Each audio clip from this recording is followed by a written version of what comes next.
Earlier today, Naomi told me that Ashley was going to be sending the manuscript of her book. I knew that once I handed it to her, she wouldn't be able to put it down, which is exactly what happened. Those lights are out.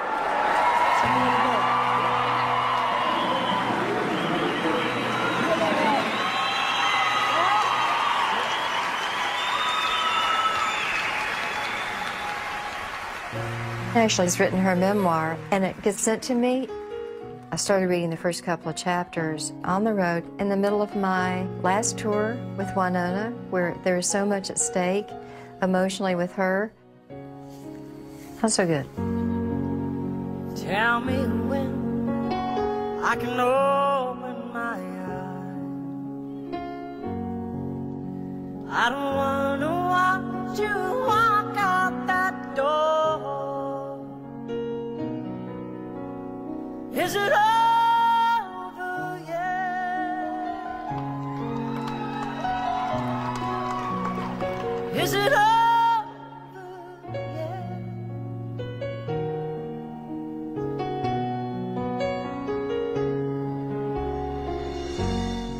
Do you know how weird it is to be sitting in the book change, reading my daughter's autobiography about stuff that I didn't know anything about, and Wynonna's singing in the background? It was just the absolute worst thing I could possibly do. Smile and say goodbye, so you don't see me dying inside. Is it over yet?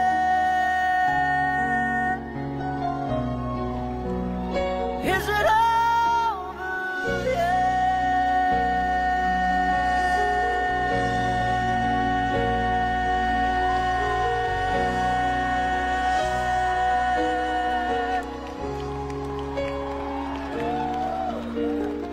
You know, the things that she's saying, I just can't get over it. Because the stuff she's saying is true. And wish you luck and say, have no regrets. I have to go out in this hip outfit and smile and entertain people. Is it over yet? I feel like I'm demolished. Is it over yet?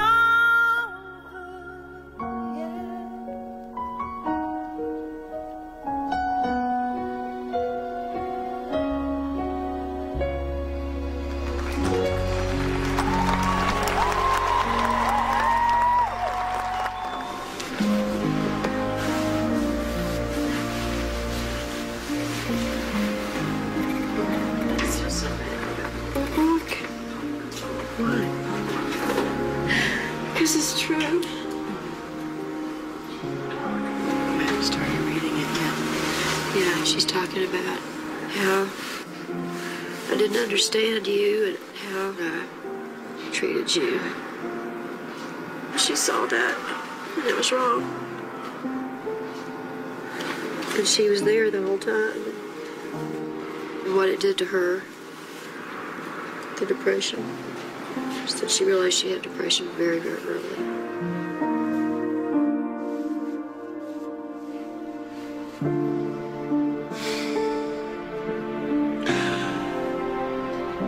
It was pretty freaky, pretty weird. I had no idea. She and I both were left alone for 10 and 12 hours at a time, no food. It was not a good time. It was not a safe time. Mm-hmm. So there's a whole nother side to stuff that you don't know about probably and that you'll learn about and have to let go of. Ashley and I spent so much time alone. I don't know Ashley's full story. I do know that there has to be a cost for her because I know what I experienced. I think she's mad. She deserves to be mad. I was mad. I've done a lot of this work about you and Dad already and the things I saw.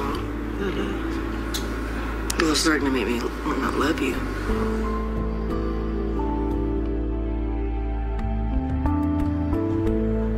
Why is this all coming together like this? It's called healing. And it's hard to believe. I mean, we're at the beginning of the healing stuff.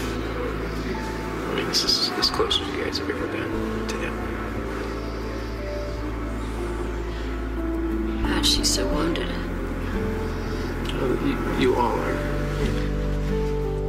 As a sister, I'm just mad as hell because I'm thinking, how selfish for you to send this now.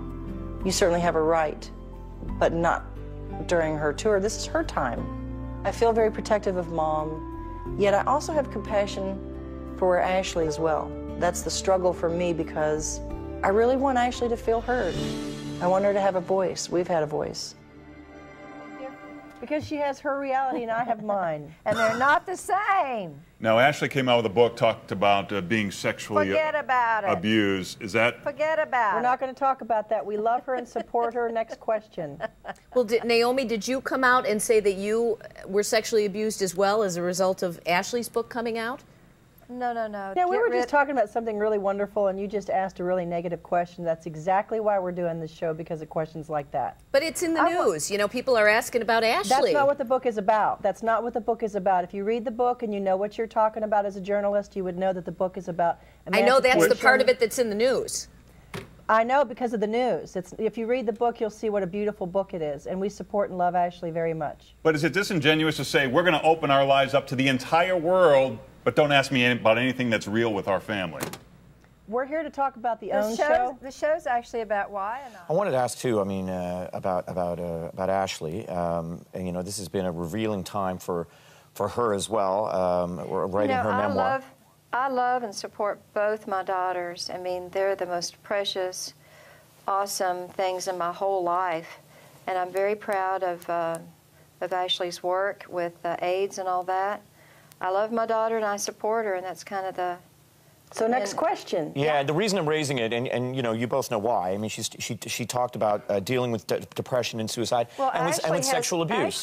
Ashley has her reality. You know, it's interesting that each and every person in a family has their own reality, and we're allowed to have our And reality. that's why this show shows me as a single parent. It shows the whole family dynamics, that we're not terminally unique. We all have our struggles. Yeah. We all show up for each other. We support who we are. We don't always agree with everything we do, but we support each other. But you've also said, Wynonna, you said... Maybe your daughter will get a book deal. Well, I didn't necessarily want to talk about it. It was never my intention. Some folks I really trust encouraged me to become willing to share part of my story, because otherwise it doesn't necessarily make sense why I love visiting, and it sounds peculiar to say, but why I love, and it's so important to me, to spend time in brothels and refugee camps and slums and holding the dying who for 25 cents could have not gotten a preventable disease, or for $5 could have been cured. Meaning there was something about your childhood that shaped you and wanted you to give back. So what was that? And my strange capacity for emotional extremes, my strange tolerance for emotional extremes. And I grew up in some really extreme situations, and that's why. You do talk about being diagnosed with depression earlier on in life, and you talk about in the book that you used to play with your mother's gun, pondering whether, quote, it would be worth it to shoot myself.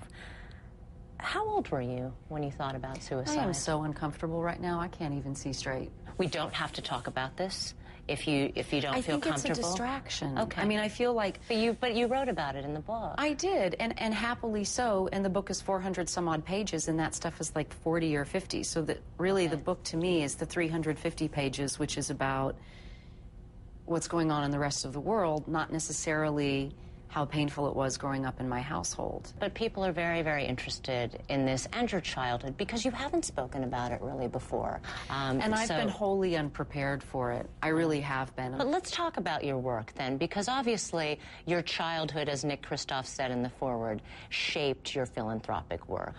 Moms, actually, you wrote your autobiography. For all you moms, actually you dads too out there, can you imagine if your child wrote an autobiography? What would that look like? What it would do to your relationship? Well, it was so interesting for me when All That Is Bitter and Sweet first came out, because I had not anticipated there would be such extraordinary interest in the 4 chapters that I did include about my experiences growing up. The book is based on diaries I kept traveling the world doing poverty alleviation, global public health. She's the global ambassador for Youth AIDS, by the way.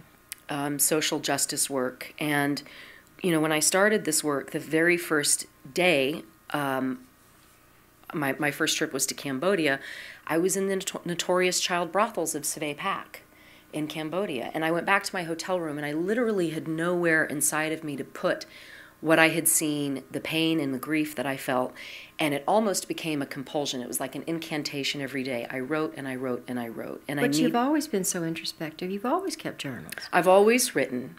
Ashley, my sweet pea, it's interesting how time changes things. Our relationship is so good because she comes in the back door and she plops down on the kitchen couch, and she was telling us what all's going on. She's got a movie premiere. She got up and she got ready to leave, and she said, "This is my happy place." She said, "As long as you guys are right here, this is my favorite place in the world." And I just thought, you know, those 7 Grammys are good. I love having my land. That's the most important thing for me, is my land. But for Ashley Judd to say that to me, it's like, that's all I need.